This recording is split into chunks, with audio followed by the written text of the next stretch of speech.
ಮೊದಲ ಹೆಂಡತಿ ಮಕ್ಕಳ ಜೊತೆ ಸೇರಿ ಎರಡನೇ ಪತ್ನಿಯನ್ನ ಕೊಂದ ಪತಿ. ಆಸ್ತಿಗಾಗಿ ಎರಡನೇ ಪತ್ನಿ ಕೊಲೆ, 4 ಆರೋಪಿಗಳು ಅಂದರ್. ಮೈಸೂರಿನ ಎನ್ಆರ್ ಪೊಲೀಸ್ ಠಾಣಾ ವ್ಯಾಪ್ತಿಯಲ್ಲಿ ಘಟನೆ ನಡೆದಿದೆ. ಅಖಿಲಾ ಬಾನು ಪತಿಯಿಂದಲೇ ಕೊಲೆಯಾದಂಥ ಪತ್ನಿ. ಪತಿ ಅಬಾ ತಾಯೂಬ್ ಮಕ್ಕಳಾದ ಮೊಹಮ್ಮದ್ ತೌಸಿಫ್, ಮೊಹಮ್ಮದ್ ಆಸಿಫ್, ಮೊಹಮ್ಮದ್ ಹೈದರ್ ವಿರುದ್ಧ ಕೊಲೆ ಆರೋಪವನ್ನು ಮಾಡಲಾಗ್ತಾ ಇದೆ. 2013ರಲ್ಲಿ ಅಖಿಲಾ ಬಾನು ಜೊತೆ ಅಬ್ಬಾ ತಾಯೂಬ್ ಎರಡನೇ ಮದುವೆಯಾಗಿದ್ದ. ಕ್ಯಾನ್ಸರ್ನಿಂದ ಗುಣಮುಖರಾಗಿದ್ದ ಎರಡನೇ ಪತ್ನಿ ಅಖಿಲಾ ಬಾನು ಅವರು. ಆದರೆ ಎರಡನೇ ಪತ್ನಿ ಅಖಿಲಾ ಬಾನುಗೆ ಮಕ್ಕಳ ಯೋಗ ಇರಲಿಲ್ಲ. ಆಸ್ತಿ ವಿಚಾರದಲ್ಲಿ ಅಬ್ಬಾ ತಾಯೂಬ್ ಅಖಿಲಾ ಬಾನು ಮಧ್ಯೆ ಪದೇ ಪದೇ ಜಗಳ ಆಗ್ತಾ ಇತ್ತು. ಫೆಬ್ರವರಿ 16ರ ಬೆಳಗ್ಗೆ ಪತ್ನಿ ಅಖಿಲಾ ಬಾನು ಮೃತಪಟ್ಟಿದ್ದಾಳೆ ಅಂತ ಹೇಳಿ ಪತಿ ಕಣ್ಣೀರಿಟ್ಟಿದ್ದಾನೆ. ಅಖಿಲಾ ಬಾನು ಅಕ್ಕನ ಮಗ ಸೈಯದ್ ಇರ್ಫಾನ್ ಮನೆಗೆ ಬಂದು ಕಣ್ಣೀರಿಟ್ಟಿದ್ದ ಪತಿ.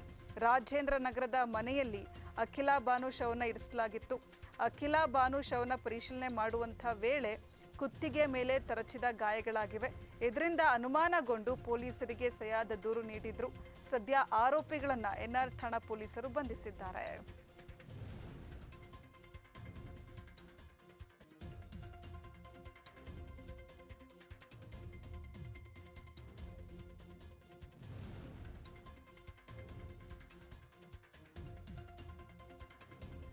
ಮೊದಲ ಹೆಂಡತಿ ಮಕ್ಕಳ ಜೊತೆ ಸೇರಿ ಎರಡನೇ ಪತ್ನಿಯನ್ನ ಪತಿ ಕೊಂದು ಹಾಕಿರುವಂಥದ್ದು.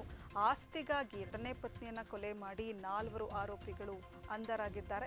ಮೈಸೂರಿನ ಎನ್ಆರ್ ಪೊಲೀಸ್ ಠಾಣಾ ವ್ಯಾಪ್ತಿಯಲ್ಲಿ ಘಟನೆ ನಡೆದಿದೆ. ಅಖಿಲಾ ಬಾನು ಪತಿಯಿಂದಲೇ ಕೊಲೆಯಾದಂಥ ಪತ್ನಿ. ಪತಿ ಅಬಾ ತಾಯೂಬ್ ಮಕ್ಕಳಾದ ಮೊಹಮ್ಮದ್ ತೌಸಿಫ್, ಮೊಹಮ್ಮದ್ ಆಸಿಫ್, ಮೊಹಮ್ಮದ್ ಹೈದರ್ ವಿರುದ್ಧ ಕೊಲೆ ಆರೋಪವನ್ನು ಮಾಡಲಾಗ್ತಾ ಇದೆ. 2013ರಲ್ಲಿ ಅಖಿಲಾ ಬಾನು ಜೊತೆ ಅಬ್ಬಾ ತಾಯೂಬ್ ಎರಡನೇ ವಿವಾಹವಾಗಿದ್ದ. ಕ್ಯಾನ್ಸರ್ನಿಂದ ಗುಣಮುಖರಾಗಿದ್ದ ಎರಡನೇ ಪತ್ನಿ ಅಖಿಲಾ ಬಾನು. ಆದರೆ ಎರಡನೇ ಪತ್ನಿ ಅಖಿಲಾ ಬಾನುಗೆ ಮಕ್ಕಳ ಯೋಗ ಇರಲಿಲ್ಲ. ಆಸ್ತಿ ವಿಚಾರದಲ್ಲಿ ಅಬ್ಬಾ ತಾಯೂಬ್ ಮತ್ತು ಅಖಿಲಾ ಬಾನು ಮಧ್ಯೆ ಪದೇ ಪದೇ ಜಗಳ ಉಂಟಾಗ್ತಾ ಇತ್ತು.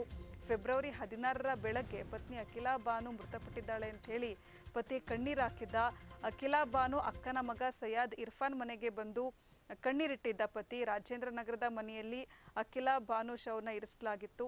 ಅಖಿಲಾ ಬಾನು ಶವನ ಪರಿಶೀಲನೆ ಮಾಡುವಂಥ ವೇಳೆ ಕುತ್ತಿಗೆ ಮೇಲೆ ತರಚಿದ ಗಾಯಗಳಾಗಿವೆ. ಇದರಿಂದ ಅನುಮಾನಗೊಂಡು ಸೈಯದ್ ಪೊಲೀಸರಿಗೆ ಕಂಪ್ಲೇಂಟ್ ಕೊಟ್ಟಿದ್ರು. ಸದ್ಯ ಆರೋಪಿಗಳನ್ನ ಎನ್ಆರ್ ಠಾಣಾ ಪೊಲೀಸರು ಬಂಧಿಸಿದ್ದಾರೆ.